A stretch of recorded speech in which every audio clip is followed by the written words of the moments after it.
The Myanmar Parliament is to decide this week on proposed changes to the country's constitution. State Counsellor Aung says complete democracy can only be achieved by amending the charter that was written by the then military government. Young Kit explains what's at stake. Amending the country's constitution is one of State Counsellor Aung promises when she came into power. In January last year, her ruling party, the National League for Democracy, made formal proposals in Parliament to propose changes to the constitution. The constitution is the country's supreme law. Under the charter, 25% of the seats in Parliament are reserved for the military. Now this means that currently the ruling National League for Democracy Party, or NLD, does not have absolute majority in Parliament. And that's one key element that NLD wants to change.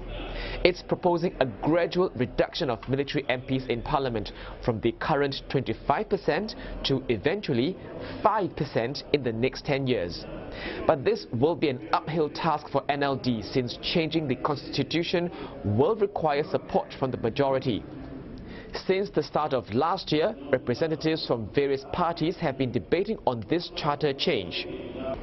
Myanmar Army Chief Min Aung has said that the army is not opposed to changing the country's constitution. But the Myanmar Army has also said that its presence is needed as the country still has ongoing armed conflicts.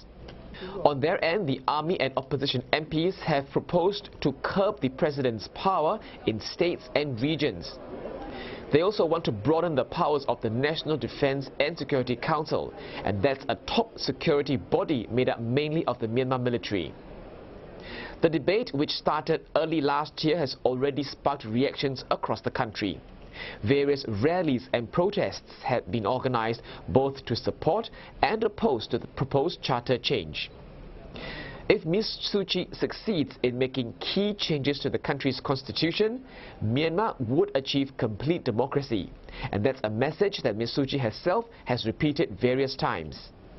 Ms. Suu Kyi has said that changes to the constitution are unlikely to happen before Myanmar's general elections, which are due in late 2020.